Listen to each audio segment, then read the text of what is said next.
I never thought silence could be louder than screaming. But the night I heard her whisper his name in her sleep, my brother's name, it wasn't just a word. It was the sound of everything I'd built crumbling in slow motion. Daniel. She breathed, her fingers curling into the sheets like she was reaching for him even in her dreams. My name is Marcus. I sat there in the dark, staring at the ceiling, feeling like a ghost in my own bed. How long had this been happening? How many nights had I fallen asleep beside her, believing she was mine, while her heart wandered somewhere else, somewhere I could never follow? She didn't even know she'd said it. The next morning, she kissed me on the cheek like always, made coffee like always, smiled like always. But I couldn't unsee it. I couldn't unhear it. Daniel was my older brother. The charming one. The golden child. The man everyone admired. And apparently, the man my wife dreamed about. I could have confronted her. I could have raged. But instead, I made a decision that would change all of our lives forever. I didn't fight for her. I let go. And I let them have each other. Because sometimes, the cruelest revenge isn't destruction, it's permission. Everyone said we were perfect together. They said it at our wedding. They said it at dinner parties. They said it when we walked into a room holding hands, like we were proof that love could be simple, easy, uncomplicated. But love is never simple. And ours? It was a lie I didn't know I was living. We met at a charity gala 5 years ago. I remember the exact moment I saw her. She was standing near the grand piano, talking to someone I couldn't see, wearing a dress that shimmered like moonlight on water. Her laugh cut through the noise of the room, bright, melodic, impossible to ignore. I was nobody that night. Just another guy in a rented tux, uncomfortable in the borrowed confidence of formal wear. I worked with machines, with numbers, with things that made sense. She was a violinist. An artist. She saw the world like it was a song waiting to be played. I didn't think someone like her would even look at someone like me. But she did. She smiled when I made a terrible joke about engineering and sheet music. She let me buy her a drink. She held my hand when we danced, even though I had no idea what I was doing. "You're different," she said that night, her eyes soft in the dim light. "You make me feel safe." Safe. I held on to that word like it was a promise. So I married her. I gave her everything I had, my time, my heart, my future. I built a life around her, the way you build a house around a foundation you trust will never crumble. We bought a small place on the edge of town. It had a garden she loved, wild and overgrown in a way that felt romantic. Sunday mornings meant pancakes and old records spinning on the turntable.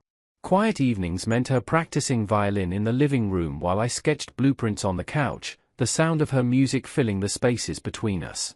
I thought we were happy. I thought happiness was supposed to feel like this, steady, comfortable, routine. But looking back now, I realize I was the only one who felt that way. She never looked at me the way she looked at him. Daniel. My brother.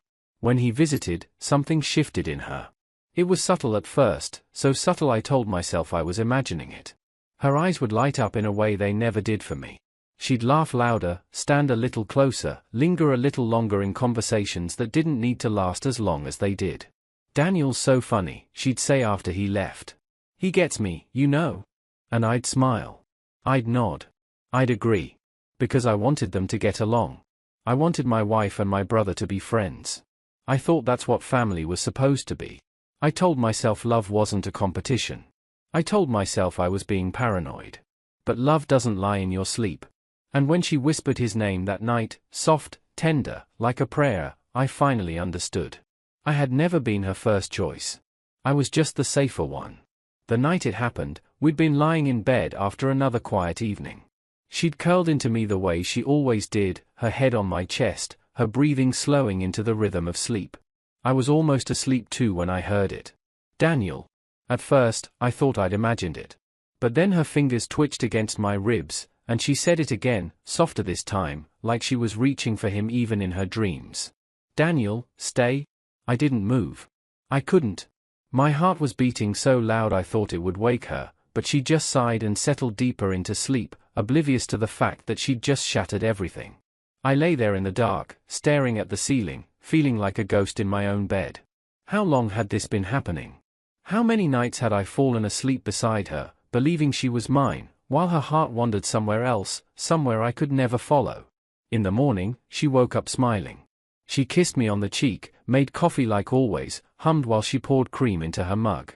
"Sleep well?" she asked, her voice light, easy, completely unaware. "Yeah," I lied. "You? Like a baby." I watched her sip her coffee, watched her scroll through her phone, watched her exist in a world where she hadn't just broken me. And I realized something. She didn't know. She had no idea what she'd said. No idea what she'd done. But I did. And I couldn't unhear it. I couldn't unsee the truth that had been hiding in plain sight all along. She didn't love me. Maybe she never had. Maybe I was just the man who made her feel safe while she dreamed of the man who made her feel alive. That morning, I poured my own coffee and sat across from her at the kitchen table. The sunlight streamed through the window, illuminating the dust particles dancing in the air between us. It felt like a metaphor, all these tiny invisible things that had always been there, that I'd just never noticed before. She was scrolling through her phone, smiling at something on the screen. "What's so funny?" I asked, even though I didn't really want to know. "Oh, just something Daniel sent me," she said casually, not even looking up. "He's in Morocco now. Look at this sunset." She turned the phone toward me. The image was beautiful, orange and pink bleeding across the sky, the silhouette of a minaret in the distance. "Beautiful," I said. But I wasn't looking at the sunset. I was looking at the timestamp on the message. 6:47 a.m. He'd sent it to her first thing in the morning. Before he'd probably sent anything to anyone else. And she'd been waiting for it. "He has such an amazing life," she said, setting the phone down with a wistful sigh. "Always going somewhere new. Always experiencing something incredible." "You could do that too," I said quietly. "If you wanted." She looked at me then, really looked at me, and for a moment something flickered across her face. Guilt? Longing? I couldn't tell. "I have a life here," she said. "With you." But the way she said it, like it was an obligation, not a choice, made something inside me crack a little deeper. I finished my coffee in silence. She went back to her phone. And I sat there, watching my marriage dissolve in real time, wondering how long I'd been living in a story where I was never meant to be the main character. Just a supporting role in someone else's love story. And the worst part? I'd written myself into it willingly. Daniel wasn't just my brother. He was my hero. Growing up, I was the kid who hid behind books and took apart old radios just to see how they worked. I was quiet, awkward, the kind of boy who didn't know how to talk to people without fumbling over his words. Daniel was the opposite. He walked into rooms and made them brighter. He played guitar like he was born holding one. He told stories that made people cry, made them laugh, made them feel something they couldn't name. Our parents adored him. I don't blame them. He was easy to love. Friends flocked to him. Girls fell for him without him even trying. And me? I admired him. I wanted to be him. I remember being 14, watching him play at some local bar that didn't card too carefully. The way the crowd leaned in, hanging on every note, every word. I thought, that's what it means to matter. I never resented him for it. I just wanted to be close to that light, even if I could never create it myself. When I got older, Daniel left. He traveled the world like it owed him nothing, backpacking through Europe, teaching English in Thailand, writing poetry in hostels that smelled like cheap wine and adventure. He'd send postcards. Brief messages that somehow contained entire worlds. Barcelona is alive in ways I can't describe. Met a girl who paints with her fingers. Life is beautiful, little brother. I kept every single one. I stayed. I went to college. I became an engineer. I built a quiet, stable life that made sense on paper. And when I met her, when I fell in love, I finally felt like I had something that was mine. Something Daniel didn't have first. Something that belonged only to me. So when I introduced them at our wedding, I was proud. Look, I wanted to say. Look at the family I come from. Look at the brother I have. Look at what I've built. Daniel flew in from Budapest for the wedding. He showed up tanned and smiling, wearing a suit that somehow looked both expensive and effortless. He brought her a vintage violin bow he'd found in a Prague antique shop. "For the most beautiful violinist I've never heard play," he said, handing it to her with that signature smile. She blushed. Actually blushed. "You didn't have to do that," she said, turning it over in her hands like it was made of glass. "I wanted to," he said. "Marcus is lucky to have you." He shook my hand that day, pulled me into a hug, whispered in my ear, "Don't screw this up, little brother. She's amazing." And I believed him. I believed every word. I didn't notice the way his eyes lingered on her during the ceremony. I didn't notice how he watched her walk down the aisle with an expression I couldn't quite read. I didn't notice that when we all posed for photos, he always managed to be standing next to her. I didn't notice because I didn't want to. After the wedding, Daniel went back to his travels. But something had changed. He texted more. Called more. Always with some excuse. "Just checking in on you too. How's married life? Tell your wife I found that sheet music she mentioned." And she started bringing him up more and more. "Daniel's in town next week. Should we invite him over for dinner? Daniel sent me the funniest article today. Daniel thinks I should audition for that orchestra downtown. He says I'm good enough." I encouraged it. I thought it was sweet that they got along. I thought it meant I'd successfully blended the two most important parts of my life. I thought I was building a family. I didn't realize I was building my own betrayal. The first time I really saw them together, really saw them, was at a barbecue at our place about a year after the wedding. Daniel had come back from one of his trips, tanned and grinning, full of stories about some beach town in Portugal where he'd lived for 2 months. She sat next to him on the porch steps, her knees pulled up to her chest, listening like he was the only person in the world. I was inside, flipping burgers, watching them through the kitchen window. He said something. She laughed, really laughed, the kind of laugh that lit up her whole face, that made her lean into him like gravity was pulling her closer. And I realized, she never laughed like that with me. My jokes got polite chuckles. My stories got nods and, "That's nice, honey." But with Daniel? She came alive. I told myself it didn't mean anything. I told myself I was being insecure. But deep down, I knew. She didn't see me the way she saw him. And maybe she never would. Daniel left that night with a hug that lasted too long. She stood at the door, waving, smiling, her eyes bright in a way that made my chest ache. "He's great, isn't he?" she said, turning to me. "Yeah," I said, forcing a smile. "He is." And I meant it. Because I still loved him. Even as I started to suspect the truth, I still loved him. That was the worst part. I couldn't hate him. I could only hate myself for not being enough. For not being him. It happened on a Tuesday. Nothing about that day felt significant. Nothing warned me that by the end of it, my entire world would crack open and spill everything I'd been pretending not to see. We'd gone out for dinner, a little Thai place we liked, the kind with mismatched chairs and Christmas lights strung year-round. She ordered pad thai. I ordered green curry. We talked about nothing important. Work. The weather. Whether we should repaint the kitchen that awful beige color the previous owners had left. It felt normal. It felt safe. She smiled at me across the table when I made a joke about my boss. She reached across and stole a bite of my curry. She looked happy. I thought, maybe I was wrong. Maybe I imagined everything. We came home around 9. The house smelled like the lavender candles she loved. We brushed our teeth side by side in the bathroom mirror, bumping elbows in that familiar choreography of cohabitation. We climbed into bed like we had 1,000 times before. She curled into me, her head on my chest, her arm draped across my stomach. Her breathing slowed, deepened, fell into the rhythm of sleep. I remember thinking, this is enough. I remember thinking, I'm happy. And then she said it. Daniel. The word was soft. Tender. Like a prayer whispered in the dark. At first, I thought I misheard. My mind must be playing tricks.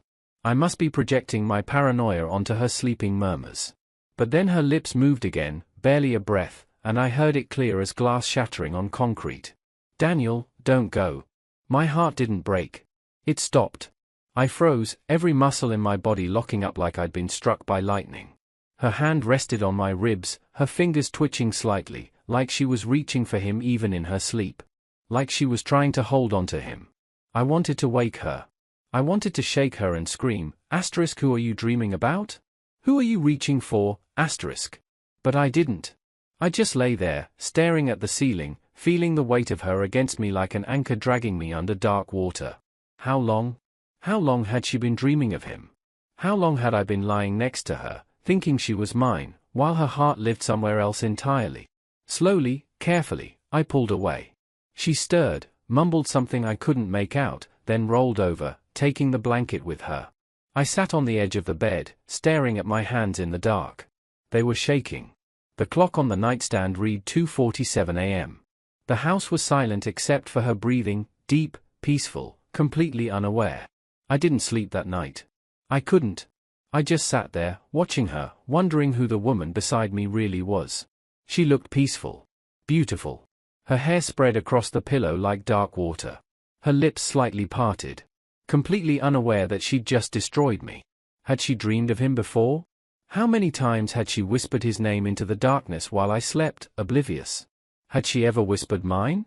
When the sun started to rise, painting the bedroom in shades of grey and gold, I still hadn't moved. I felt like a statue. Like something carved from stone, hollow and cold. In the morning, she woke up smiling.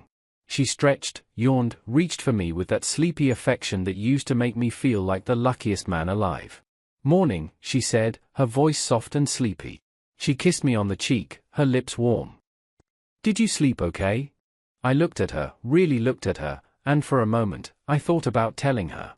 About asking her who she'd been dreaming about. About demanding the truth. But I didn't.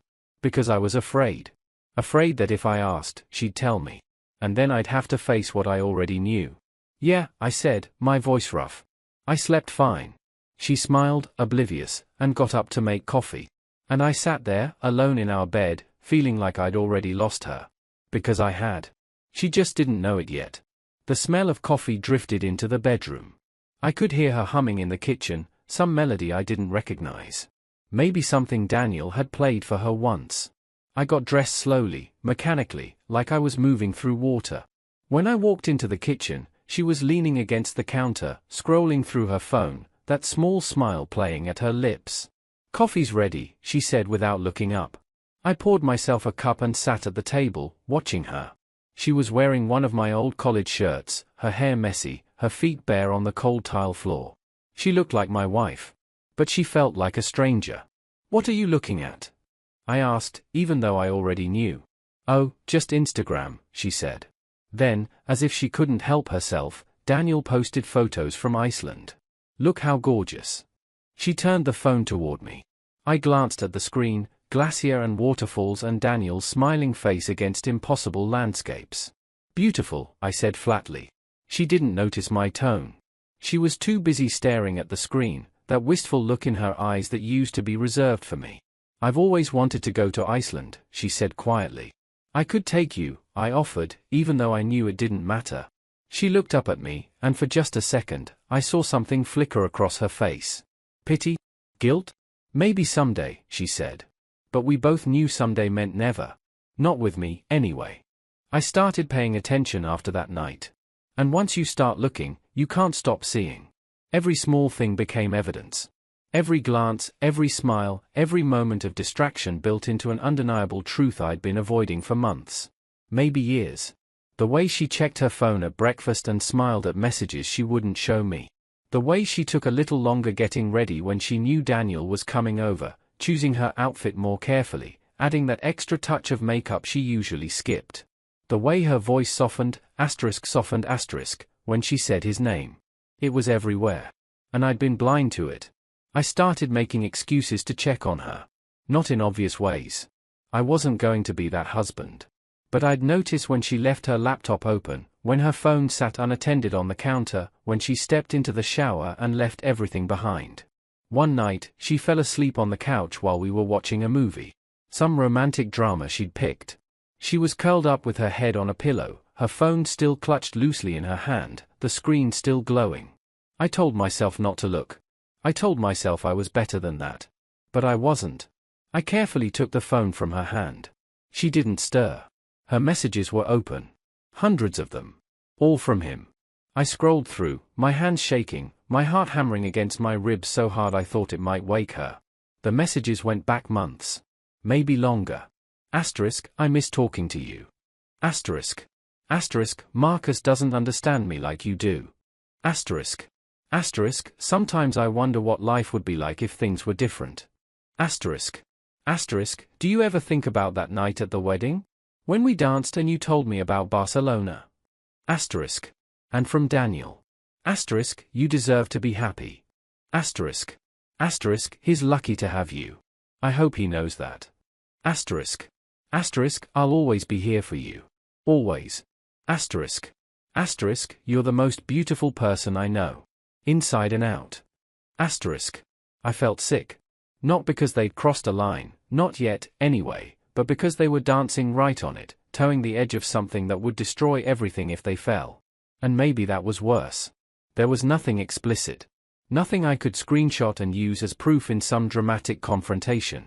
No smoking gun. No declaration of love. Just tone. Just subtext.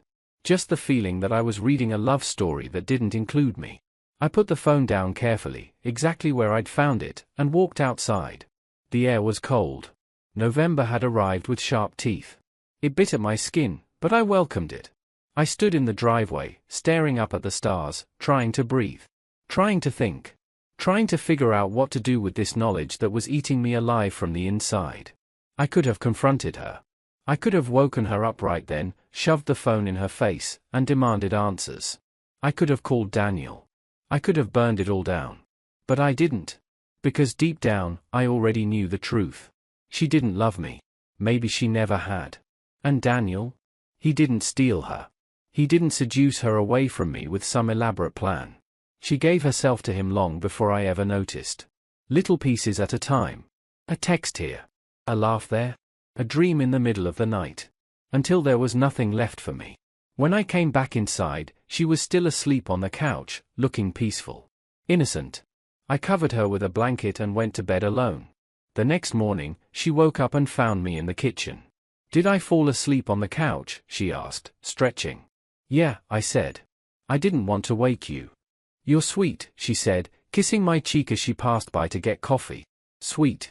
I used to love when she called me that. Now it felt like an insult. Over the next few weeks, I kept watching. I couldn't help myself. I noticed that she smiled more on days when Daniel texted. I noticed that she sometimes took her phone into the bathroom with her, or stepped outside to take a call that she never mentioned afterward. I noticed that when we had sex, she closed her eyes. She used to keep them open. Used to look at me like I was everything. Now she closed them. And I wondered who she was seeing instead. One Saturday, Daniel came over for lunch. She'd invited him, of course. She always did. She made his favorite, grilled chicken with that lemon marinade she'd learned specifically for him.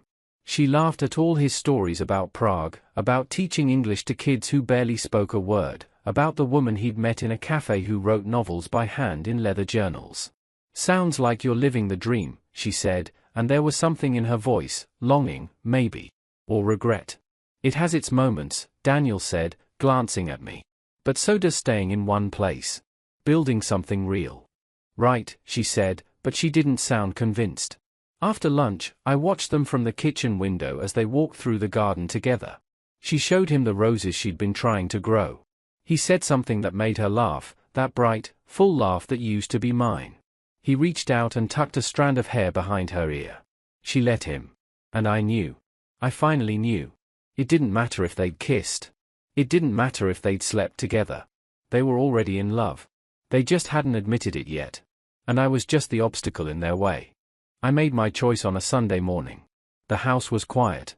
Sunlight filtered through the kitchen window, warm and golden, the kind of light that makes everything look softer than it really is. The kind of light that lies. She was in the garden, trimming roses, wearing one of my old shirts. It hung loose on her frame, the sleeves rolled up to her elbows. Her phone was in her back pocket. I could see the screen light up every few minutes. Messages coming in. I didn't have to look to know who they were from. She pulled out the phone, read something, and smiled. That smile. The one that used to belong to me. She typed something back, her thumbs moving quickly, then slipped the phone back into her pocket and went back to the roses, humming under her breath. I stood at the window, watching her, and felt nothing. Not anger. Not sadness. Not even betrayal anymore. Just a strange, hollow clarity. Like waking up from a dream and realizing it was never real. I didn't want to fight for someone who dreamed of someone else. I didn't want to be the man she settled for while she fantasized about the man she really wanted. I didn't want to spend the rest of my life competing with my own brother for scraps of affection from a woman who would never truly choose me. So I decided I would let her go. But not with tears. Not with screaming matches or broken dishes or demands for explanations. I would let her have him. Cleanly. Quietly. With the kind of dignity she'd never given me. I called Daniel that afternoon. She'd gone to the grocery store, or at least, that's what she'd said. I suspected she was meeting him for coffee, but I didn't ask. I didn't care anymore. "Hey," I said when he picked up, keeping my voice steady, even. "I need to talk to you." There was a pause. Music in the background. He was probably at some cafe, living his effortlessly cool life. "Sure," he said. "Everything okay? Let's meet." "When?" "Now." Another pause. Longer this time. "Okay. Where?" "We met at a bar downtown. The same one we used to go to when we were younger, back when everything felt simpler. Back when I thought we were just brothers, and that meant something permanent and unbreakable." He was already there when I arrived, sitting at a corner table, nursing a whiskey. He looked good. He always looked good. Tanned from whatever exotic place he'd just been. Hair slightly too long in that way that looked intentional. He stood when he saw me. "Marcus. You okay?" I didn't answer. I just sat down. He ordered another whiskey. I ordered water. He looked at me, confused, concerned. Playing the role of the caring brother. "What's going on?" he asked. I took a breath. Looked him in the eye. "I know," I said simply. His face went pale. "Just slightly. Just enough." "Know what?" "About you and her." The color drained from his face completely now. He opened his mouth. Closed it. Looked down at his drink. "Marcus, I'm not going to fight you," I interrupted. My voice was calm. Cold. Like I was talking about the weather. "I'm not going to make this ugly. But I'm done." "Done with what?" "With her.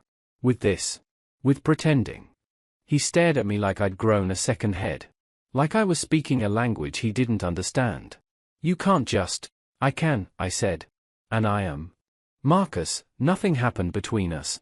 "It doesn't matter," I said, cutting him off again. "It doesn't matter if you kissed her or not. It doesn't matter if you slept with her or not. You're in love with her. She's in love with you. And I'm done being the idiot who stands in the way." He looked genuinely shocked. "She's not, we're not." "Don't lie to me," I said quietly. "Not now. Not about this." He fell silent. Stared into his glass. "I'm leaving," I continued. "And when I do, she's going to need someone. That someone might as well be you. You can't just walk away from your marriage. Watch me." He looked up at me, and for the first time in our lives, I saw something in his eyes I'd never seen before. Fear. "You always wanted what I had, Daniel," I said, standing up. "Now you can have it." I dropped cash on the table, enough for both drinks, and looked at him one last time. "Be good to her," I said. "Or don't. I don't really care anymore." And I walked out. The cold air hit me like freedom. I felt lighter than I had in months. Maybe years. Because I'd finally stopped fighting for something that was never really mine to begin with. I didn't tell her I was leaving. Not at first. I started small, methodical, like I was working on one of my engineering projects. Breaking down a complex problem into manageable steps. I moved money into a separate account.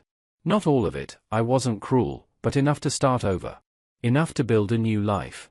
I looked at apartments across town. Small places. Studios.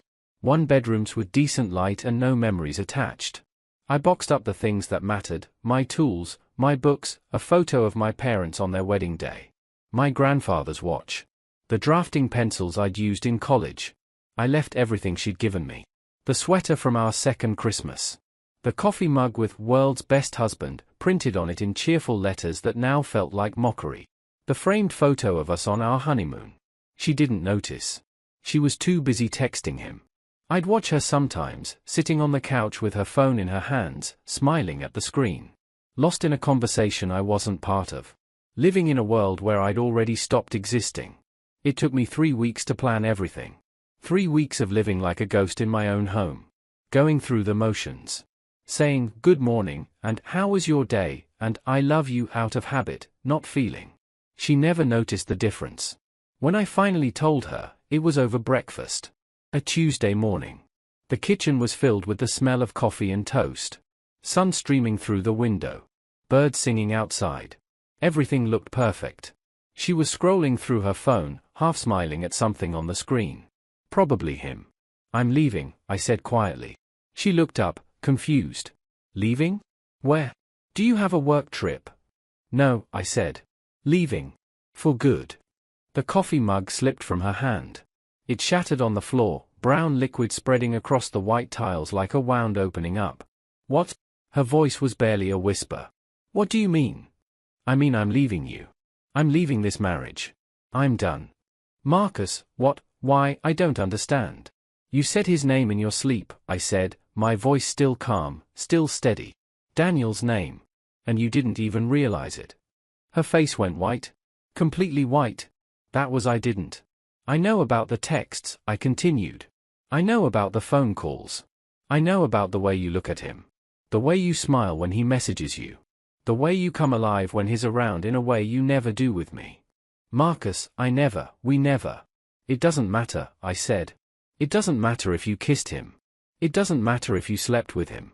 You love him. Maybe you've always loved him. And I'm tired of pretending that's okay." She was crying now. Silent tears running down her face. "I do love you," she said, her voice breaking. "Marcus, I do."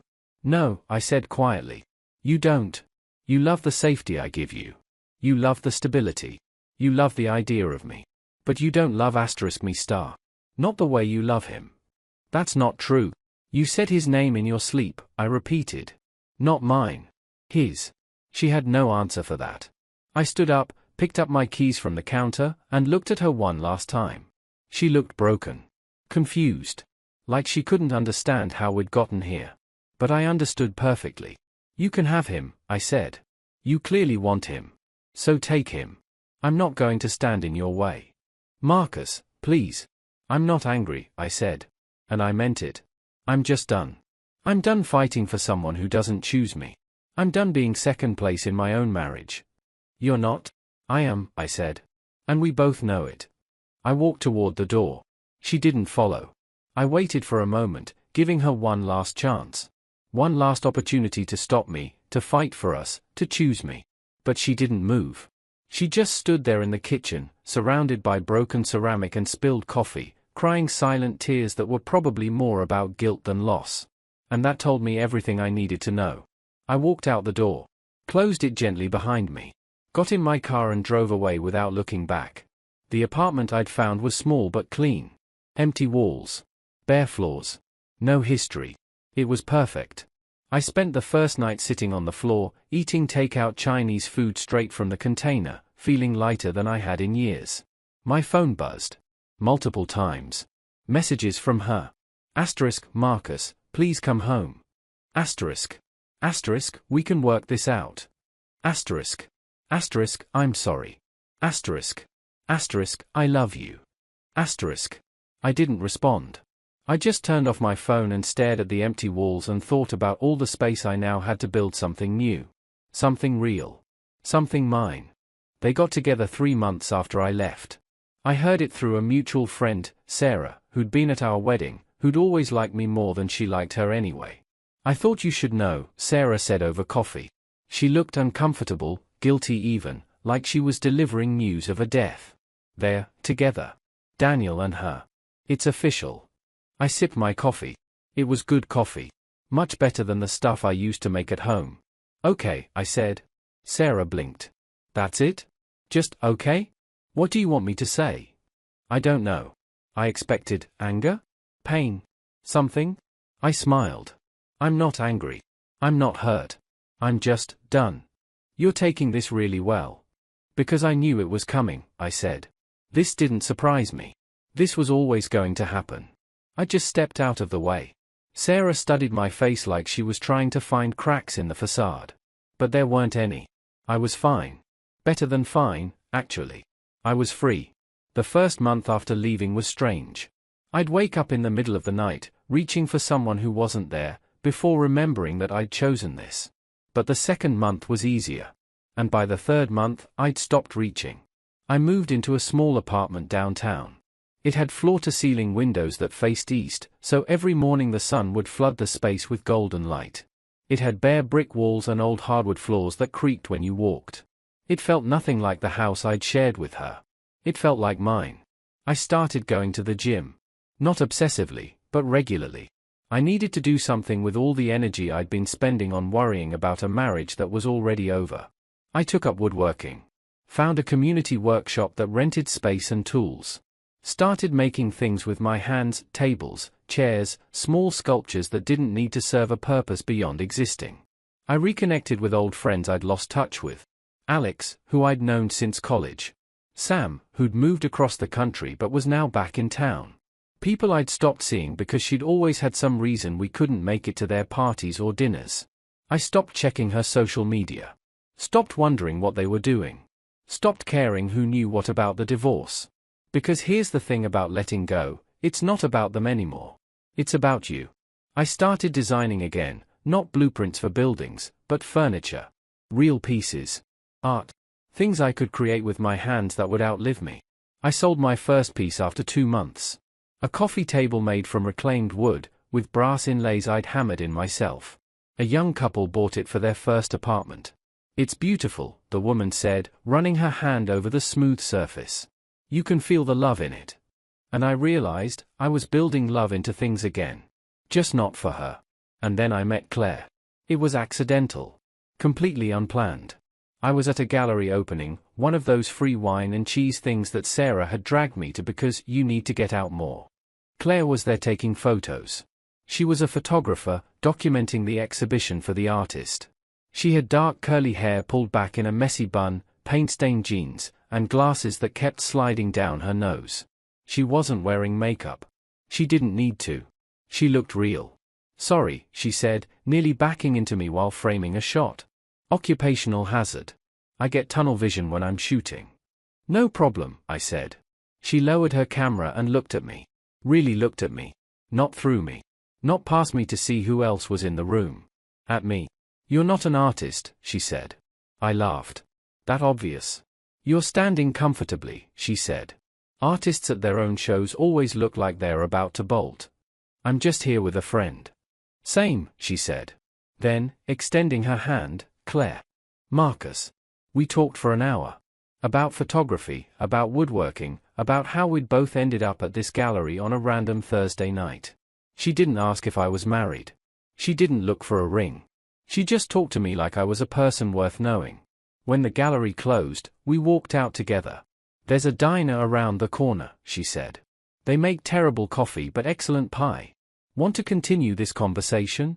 I did. We talked until 3 in the morning. About everything. About nothing. And when I finally walked her to her car, she looked at me with those clear, honest eyes and said, "I'd like to see you again." Not as a question. As a statement. "I'd like that too," I said. She didn't kiss me that night. She just smiled and drove away. But I felt something I hadn't felt in years. Chosen. Not because I was safe. Not because I was convenient. But because someone actually wanted me. Over the next few months, Claire and I fell into an easy rhythm. Coffee on Saturday mornings. Gallery visits. Long walks through the city. Cooking dinner together in her tiny kitchen that barely fit 2 people. She didn't look at me like I was second place. She looked at me like I was the whole damn prize. And slowly, carefully, I let myself believe her. A year later, I got a call from Daniel. I almost didn't answer. His name on my phone screen felt like a ghost. A remnant of a life I'd left behind. But curiosity got the better of me. "Marcus," he said when I picked up. His voice was tight, strained. Nothing like the easy, confident brother I'd known my whole life. "Can we talk?" I almost said no. But something in his tone made me pause. "About what?" "Please," he said. "Just coffee. 1 hour. That's all I'm asking." I looked at Claire, who was sitting across from me on the couch, reading a book with her feet tucked under her. She looked up, sensing my hesitation. "It's Daniel," I mouthed. She raised her eyebrows but didn't say anything. She trusted me to make my own decisions. "Okay," I said into the phone. 1 hour. We met at the same bar where I'd let him go a year ago. Full circle.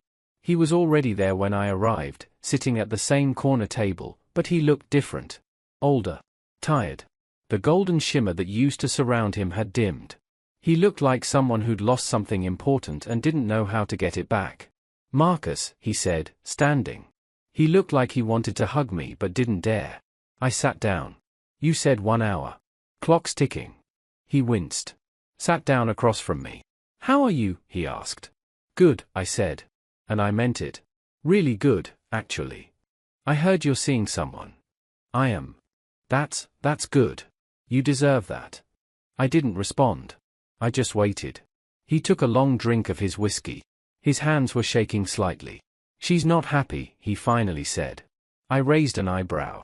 "And that's my problem." "No. I thought you should know." "Why?" He looked down at his drink. "She talks about you. All the time. About what she lost. About what a mistake she made." "That's unfortunate," I said flatly. "She says I'm not?" He trailed off. "She says I'm not you." I almost laughed. "Ironic," I said. He looked up at me, and I saw genuine pain in his eyes. Pain I'd felt a year ago.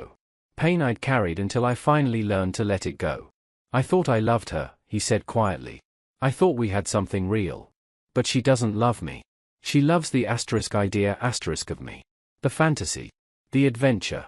And now that she has me, now that I'm real and here and not some distant dream, it's not enough." "Welcome to my world," I said, my voice cold. "I'm sorry," he said. "For everything." Don't," I interrupted. "Don't apologize. You did me a favor." He looked confused. "What?" "You showed me the truth," I said. "You showed me that I was living a lie. That I was settling for someone who was never going to choose me.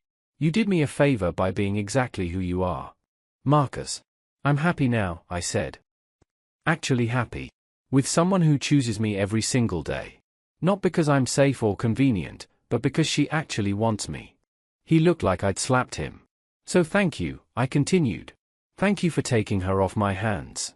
Thank you for showing me that I deserve better." "What do I do?" he asked, his voice desperate. "How do I fix this?" I stood up. Dropped cash on the table. Looked him in the eye. "You let her go," I said. "Just like I did." "But I love her."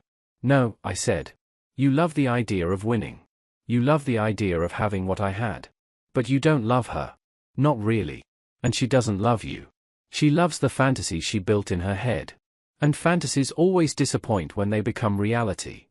I turned to leave. "Marcus," he called after me. "I'm sorry. Really." I paused at the door. Looked back at him one last time. "I know," I said. "But it doesn't matter anymore." And I walked out. The night air was cold and crisp. Fall turning into winter. The city lights sparkled around me. I pulled out my phone and texted Claire. Done. Heading home. Want to order pizza? Her response came immediately. Already ordered. Your usual. See you soon. Red heart **. I smiled. And walked toward my car, toward my life, toward my future. I never heard from either of them again. No calls. No texts. No dramatic confrontations or pleas for forgiveness. Just silence. And that silence was the sweetest sound I'd ever heard. Because it meant I'd finally moved on. Not by getting revenge. Not by making them suffer. But by choosing myself.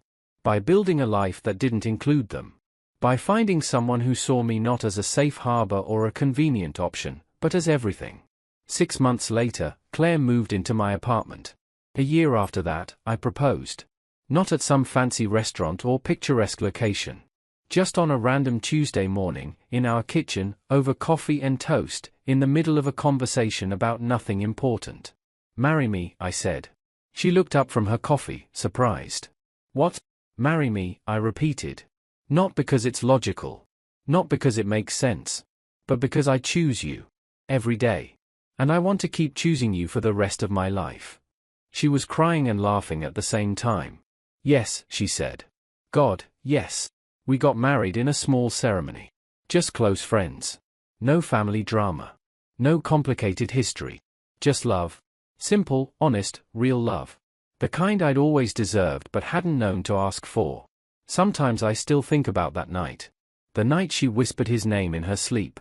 And I think about how differently things could have gone. I could have fought. I could have screamed. I could have destroyed everything in my path. But instead, I chose silence. I chose dignity. I chose myself. And in the end, that was the greatest revenge of all. Not destroying them, but building something beautiful without them.